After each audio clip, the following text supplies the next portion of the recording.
Welcome to our YouTube channel. जो हमने कल फर्स्ट वीडियो डाली थी सीडीपी की, वो थी हमने जब ग्रोथ एंड डेवलपमेंट के बारे में डिस्कस किया था। तो थोड़ा सा उसको रिकैप करते हैं और फटाफट हम जो अपना नेक्स्ट टॉपिक है जो हेरिडिटी और इन्वायरमेंट का, वो स्टार्ट करेंगे हम। सबसे पहले तो हमने कल किया था कि ग्रोथ क्या चीज़ है। ठीक है, ग्रोथ क्या चीज़ थी? जब हम किसी एक फिज़िकल एस्पेक्ट में बात करते हैं कि किसी हम यूनिट्स में मेज़र कर सकें। ठीक है, फिजिकल एस्पेक्ट्स के बारे में बात कर सकें और यूनिट्स में मेजर कर सकें, वो हमने कहा था ग्रोथ। जैसे हाइट की बात की थी, वेट की बात की थी। फिर उसके बाद हमने किया था डेवलपमेंट। डेवलपमेंट जो है वो सारे एस्पेक्ट्स कवर करता है, एक इंडिविजुअल का, चाहे वो फिजिकल हो, चाहे वो कॉग्निटिव हो, चाहे वो इमोशनल, सोशल, जो भी एस्पेक्ट हैं बाकी एक इंडिविजुअल के, वो हमने डेवलपमेंट में किए थे। ठीक है, फिर उसके बाद हमने डेवलपमेंट्स की 3 ब्रॉड क्लासिफिकेशंस की थी। एक थी कॉग्निटिव, एक थी फिजिकल और तीसरा जो था सोशल। ठीक है, कॉग्निटिव में हमने बात की थी कि जो दिमाग का विकास है, जो थिंकिंग की बात की थी, और हमने इसमें एक क्वेश्चन किया था कि जो लैंग्वेज की डेवलपमेंट है वो कॉग्निटिव में आएगी। फिजिकल में हमने मोटर स्किल्स के बारे में बात की थी, ग्रोस मोटर स्किल्स और फाइन मोटर स्किल्स। सोशल में हमने बात की इमोशनल और मोरल जो डेवलपमेंट थी। ठीक है, फिर हमने उसमें के बाद स्टेजेस की बात की थी, जिसमें था हमारे पास प्रीनेटल और इन्फेंसी, चाइल्डहुड,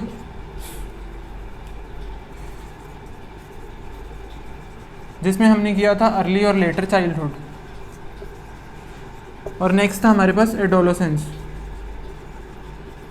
प्रीनेटल का था 40 वीक्स का जो टाइम था, इन्फेंसी 0 to 2, अर्ली था 2 to 6, लेटर था 6 to 12 और एडोलेसेंस था 12 से 18। और इसमें हमने एक क्वेश्चन किया था जो WHO के द्वारा क्या था, वो जो उन्होंने कहा था वो था 10 से 19।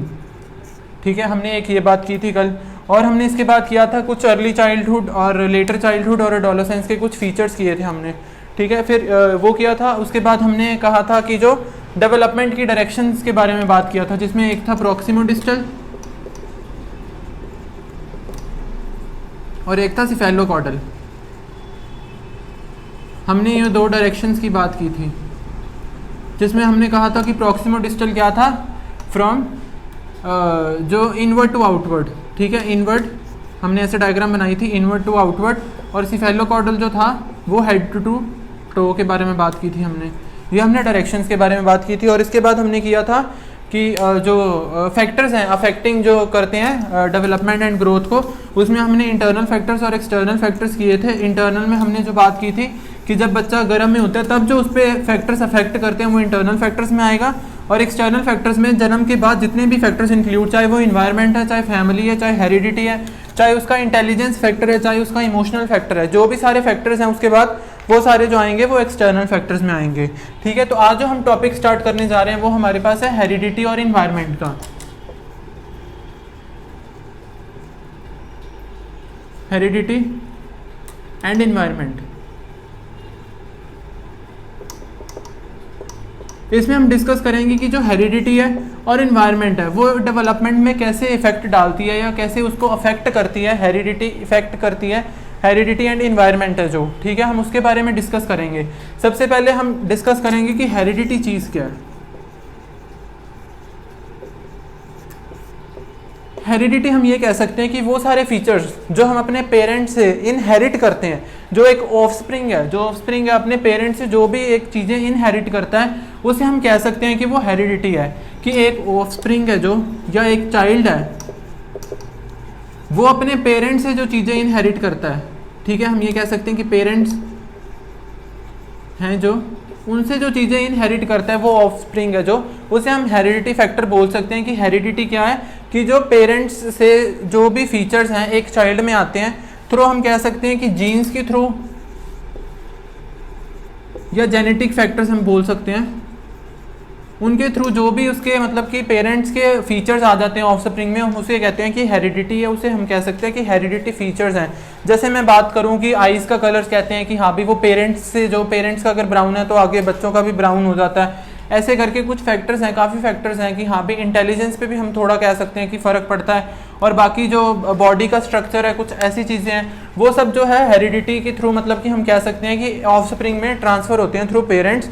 और वो किसके थ्रू ट्रांसफ़र होते हैं, जीन्स कह सकते हैं या DNA कह सकते हैं हम। ठीक है, और उसके बाद हम बात करेंगे कि इन्वायरमेंट क्या चीज़ है। अब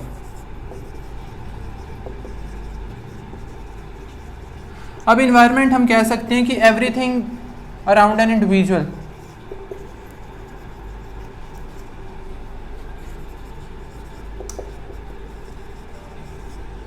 जो उसे इफेक्ट कर रही है वो सारा इन्वायरमेंट में आएगा।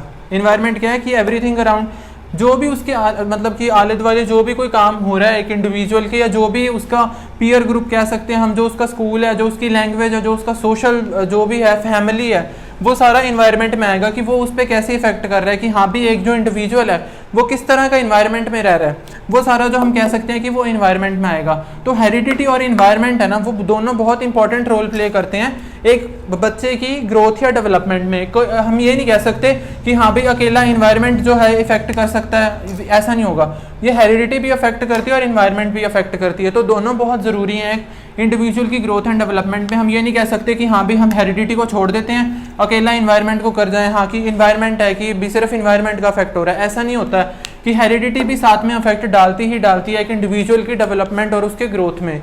तो हम इसके लिए ये बेसिकली पता लग गया कि हमें हेरिडिटी क्या चीज़ है और इन्वायरमेंट में हम क्या काउंट करेंगे।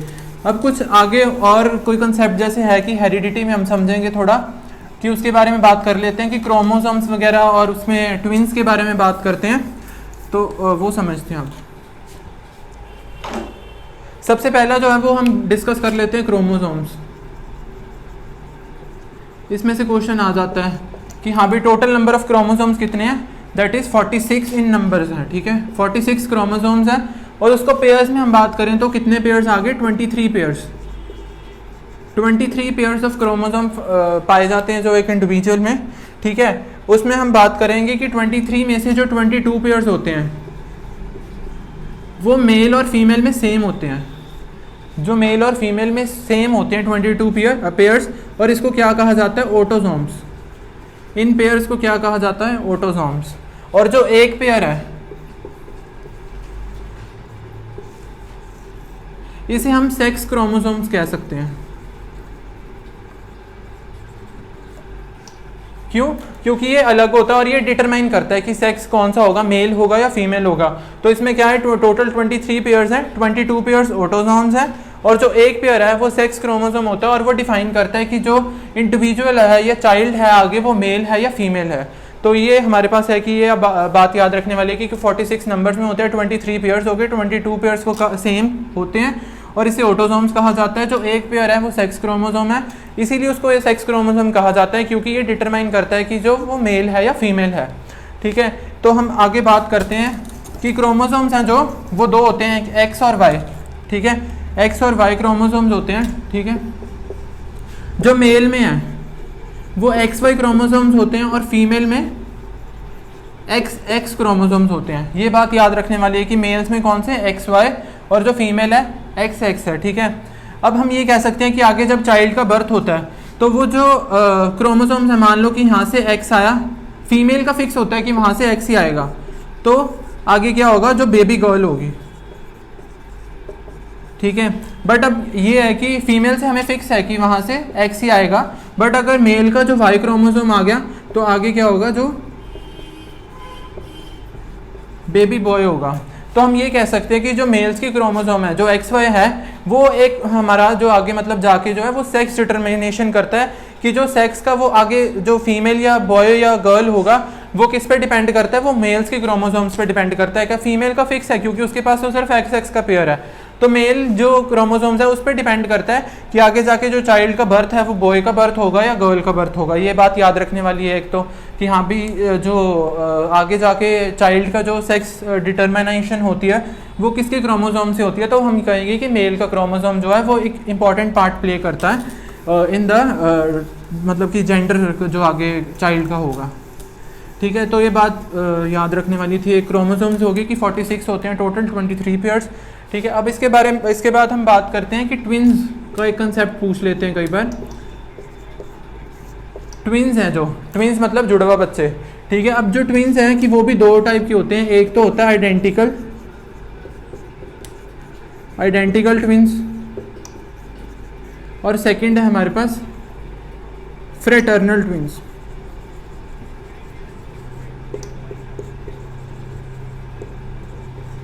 ठीक है। अब आइडेंटिकल ट्विन से हम समझ सकते हैं, आइडेंटिकल का मतलब क्या है कि जो सेम दिखने हैं। अगर हम इसमें ये भी बात हो सकती है कि इसका जो सेक्स है, ये जो मतलब यहाँ पे जो ट्विंस हो रहे हैं उनका सेक्स भी सेम होगा, उनकी काफ़ी मतलब की जो आदतें मिलती जुलती होंगी, बॉडी का स्ट्रक्चर सेम होगा, काफ़ी मिलता जुलता। हम ये नहीं कह सकते कि बिल्कुल ही सेम होगा। जेंडर हम कह सकते हैं कि सेम होगा, बाकी जो आदतें हैं या जो भी बॉडी का स्ट्रक्चर है वो मिलता जुलता होगा, तो हम उसको कहते हैं आइडेंटिकल ट्विंस। ठीक है। फ्रेटर्नल ट्विंस हो गया कि जो मतलब कि हो सकता है कि वो एक मेल चाइल्ड हो, एक फीमेल हो। ठीक है, तो वो हम कहेंगे कि फ्रेटर्नल है। जो थोड़ा अलग हैं, कि अलग दिखते हों, थोड़ा उनमें कुछ डिफरेंसेस हों, तो हम उसको क्या कहेंगे, फ्रेटर्नल ट्विंस। आइडेंटिकल ट्विंस को एक और नाम से जाना जाता है, इनको कहा जाता है मोनोजाइगोटिक।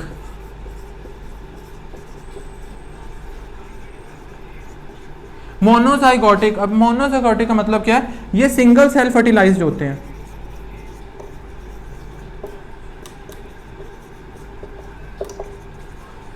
अब ये जब सिंगल सेल फर्टिलाइज्ड होंगे तो इनको हम कह सकते हैं कि मोनोजाइगोटिक होते हैं। ये बात याद रखने वाली है कि आइडेंटिकल ट्विंस को क्या बोला जाता है, उनको कहा जाता है कि मोनोजाइगोटिक होते हैं। ये सिंगल सेल फर्टिलाइज्ड होते हैं। ठीक है, ये सिंगल सेल फर्टिलाइज्ड होते हैं। ठीक है, तो इनको मोनोजाइगोटिक कहा जाता है, ये बात याद रखने वाली है। और फ्रेटर्नल ट्विंस है जो, उनको डाइजाइगोटिक कहा जाता है। अब डाई से हम याद रख सकते हैं कि हाँ भी सिंगल नहीं, डबल, दो सेल्स, तो इनको डबल सेल फर्टिलाइज या ऐसे भी कह सकते हैं। और इसको क्या कहा जाता है, डाइजाइगोटिक कहा जाता है। तो ये एक ट्विंस का जो कंसेप्ट है याद रखने वाला है कि किनको ये दो टाइप्स के होते हैं, आइडेंटिकल और फ्रेटर्नल। एक को मोनोजाइगोटिक कह सकते हैं जो आइडेंटिकल्स हैं क्योंकि ये सिंगल सेल फर्टिलाइज होते हैं, और जो फ्रेटर्नल ट्विंस है उनको डाइजाइगोटिक बोला जाता है। एक ये बात याद रखने वाली है। ठीक है, अब इसके बाद हम डिस्कस करते हैं कि जो आगे अब है हमारे पास नेचर वर्सेस नर्चर डिबेट का एक कंसेप्ट है।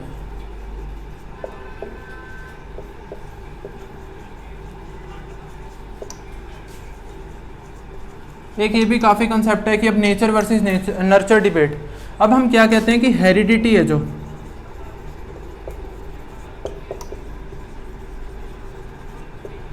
उसको नेचर बोल सकते हैं, और जो इन्वायरमेंट है वो नर्चर।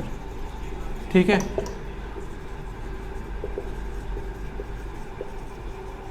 ये ठीक है। हेरिडिटी जो हो गया कि नेचर की, हाँ भी जो एक इंडिविजुअल का नेचर है वो हेरिडिटी में आ गया, और इन्वायरमेंट है जो वो नर्चर है। तो ये नेचर वर्सेस नर्चर डिबेट आ जाती है, और हम ये कहेंगे कि हमेशा की जो हेरिडिटी और इन्वायरमेंट है वो दोनों का है वो सेम रोल और बहुत इंपॉर्टेंट रोल प्ले कर सकते हैं। अकेला नहीं चल सकता कि अकेले हेरिडिटी को लेके चलें, हम अकेले इन्वायरमेंट को लेके चलें, अकेला नहीं चलता। ये कंसेप्ट दोनों ही काफ़ी इंपॉर्टेंट है for the development and growth of an individual. ठीक है, तो और ये इकट्ठा कंसेप्ट चलता है, हम ये कह सकते हैं। और जो हेरिडिटी है वो स्टैटिक होता है, वो फैक्टर जो है वो स्टैटिक है, हम उसे चेंज नहीं कर सकते हैं। कि जो हमने कुछ फीचर्स अपने पेरेंट्स से ग्रहण किए हैं वो फिक्स रहेंगे, वो चेंज नहीं कर सकते हम। अगर मैं कहूँ कि अपनी आइज़ का कलर मैंने पेरेंट्स से जो है वो ट्रांसफ़र हुआ मेरे में जीन्स के थ्रू, वो मैं उसे चेंज नहीं कर सकता कि हाँ भी जो अभी ब्राउन है आइज़ तो हैं, हम उसको चेंज नहीं कर सकते हैं। ठीक है, वो वैसे ही ग्रोथ एंड डेवलपमेंट होगी। तो हम ये कहेंगे कि जो हेरिडिटी है वो एक स्टैटिक फैक्टर है। ठीक है, हम इसको चेंज नहीं कर सकते हैं। पर इन्वायरमेंट जो है वो एक डायनामिक फैक्टर है कि हम इसको चेंज कर सकते हैं, कि हम अपना इन्वायरमेंट चेंज करके अपनी जो ग्रोथ एंड डेवलपमेंट है हम उसका रेट है जो बढ़ा और कम कर सकते हैं। ठीक है, तो जो इन्वायरमेंट है वो एक डायनामिक फैक्टर रोल प्ले करता है, और जो हेरिडिटी है वो एक स्टैटिक फैक्टर। हम ये कह सकते हैं कि जो हमारी हेरिडिटी है ना वो हम पे एक कह सकते हैं कि जो बाउंड्री बना देती है कि हाँ भाई हम इसके बाहर, बाउंड्री के बाहर जाके कुछ नहीं कर सकते हैं। तो हम ये भी कह सकते हैं कि हेरिडिटी एक बाउंड्री फिक्स कर देती है हमारी ग्रोथ एंड डेवलपमेंट में, कि हाँ भाई जो हमें फीचर्स मिले अपने पेरेंट्स से वही उसमें रह के ही हमें अपना जो ग्रोथ एंड डेवलपमेंट जो है करनी है। इन्वायरमेंट जो है वो डायनेमिक रोल प्ले करता है। अब फॉर एग्जांपल मैं कहूँ कि कोई दो ट्विंस ले लिए हमने, ठीक है, कि उनका जो हेरिडिटी वाला कंसेप्ट है वो सेम रहेगा क्योंकि वो एक ही पेरेंट्स के ऑफस्प्रिंग्स हैं और वो ट्विंस भी हैं। ठीक है, उनकी काफ़ी आदतें मिलती जुलती हैं, सेम जेंडर है जो भी है, सब वो है कि वो आइडेंटिकल ट्विंस हैं। और मैंने क्या कहा कि इन्वायरमेंट है जो वो एक डायनेमिक रोल प्ले करता है। तो अब मैंने कहा कि मैंने जो दो आइडेंटिकल ट्विंस हैं कि उनको मैंने अलग अलग इन्वायरमेंट में भेज दिया है। दो आइडेंटिकल ट्विंस लिए मैंने, ठीक है, उनको मैंने अलग अलग इन्वायरमेंट में भेज दिया है कि मैंने एक को कहा कि हाँ भी इस फैमिली में रहना है, या मैं ऐसे कहूँ कि एक को मैंने भेज दिया कनाडा, एक को मैंने कहा कि तू इंडिया में, ठीक है। अब जो इन्वायरमेंट है वो एक इम्पॉर्टेंट रोल प्ले करेगा, दोनों की डेवलपमेंट है जो और ग्रोथ है उन दोनों में कितना डिफरेंस आएगा, बहुत डिफरेंस आएगा। क्यों? क्योंकि हो सकता है कि जो कनाडा में रह रहा है उसकी जो डेवलपमेंट है उस हिसाब से और उस कल्चर के हिसाब से, और इंडिया का जो है उसका उस हिसाब से और उस कल्चर के साथ हो रहा है। तो मैं ये कहूँगा कि हाँ भाई हम ये नहीं कह सकते कि जैसे मैंने कहा कि हेरिडिटी अकेला कुछ कर जाएगा, कि हाँ भाई हेरिडिटी का सेम है तो दोनों की डेवलपमेंट भी सेम होगी, कि हाँ चाहे वो इंडिया में रह रहा है, चाहे वो यूएसए में रह रहा है, चाहे वो कनाडा में रह रहा है। पर मैंने वही बात आ गई कि इन्वायरमेंट भी एक इम्पॉर्टेंट रोल प्ले करता है, तो हम कभी भी इन दोनों को अकेला नहीं छोड़ सकते हैं, ये हमेशा साथ में ही चलेंगे जो हेरिडिटी और इन्वायरमेंट है। क्यों? और ये दोनों एक अपना जो एक अलग अलग रोल है वो प्ले करेंगे ही करेंगे एक इंडिविजुअल की डेवलपमेंट और ग्रोथ में। और इसमें से हम एक इक्वेशन डिडक्ट कर सकते हैं कि जो एक इक्वेशन बनती है कि जो हमारी डेवलपमेंट है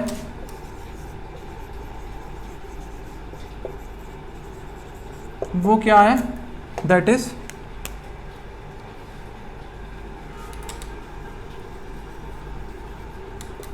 हेरिडिटी इनटू इन्वायरमेंट।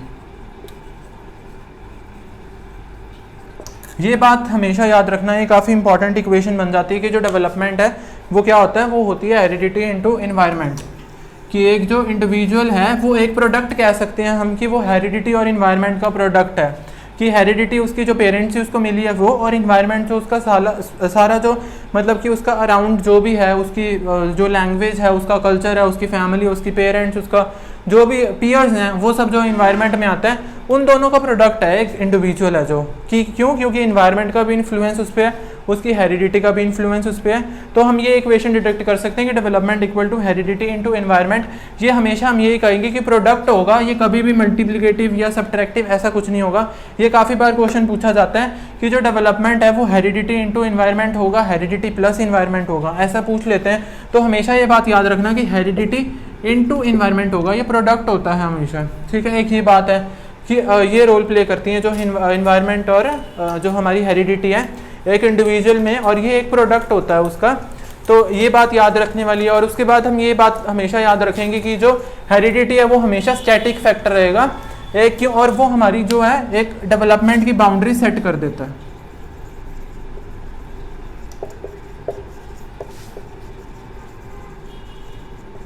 डेवलपमेंट की एक बाउंड्री सेट कर देता है, जो हमारी हेरिडिटी है हमें फिक्स कर देता है कि हाँ भाई अगर मैं कहूँ कि मेरे पेरेंट्स से जो मुझे आइस का कलर मिला ब्राउन है, मैं उसे चेंज नहीं कर सकता। उन्होंने एक हाँ भाई वो सेट कर दी है बाउंड्री कि हाँ भाई मेरी आइस का कलर है जो ब्राउन रहेगा। सिंपल बात है कि डेवलपमेंट की जो बाउंड्रीज फिक्स करने वाला जो पार्ट है वो है हेरिडिटी, और ये एक स्टैटिक फैक्टर है। ये एक क्वेश्चन बन जाता है, ठीक है, कि स्टैटिक पार्ट कौन सा है और जो डायनामिक पार्ट है वो इन्वायरमेंट, ठीक है। क्यों? क्योंकि हम इन्वायरमेंट को चेंज कर सकते हैं। जैसे मैंने आपको एग्जांपल बताई है कि दो आइडेंटिकल ट्विंस को लेके हमने एक को यूएसए भेजा हुआ है, कनाडा भेजा हुआ है, दूसरे को हमने इंडिया में रखा हुआ है, तो उसकी जो डेवलपमेंट है वो अलग अलग होगी। तो ये है हेरिडिटी और इन्वायरमेंट का जो इन्फ्लुएंस एक इंडिविजुअल की लाइफ पे, ठीक है, एक इंडिविजुअल या एक चाइल्ड पे।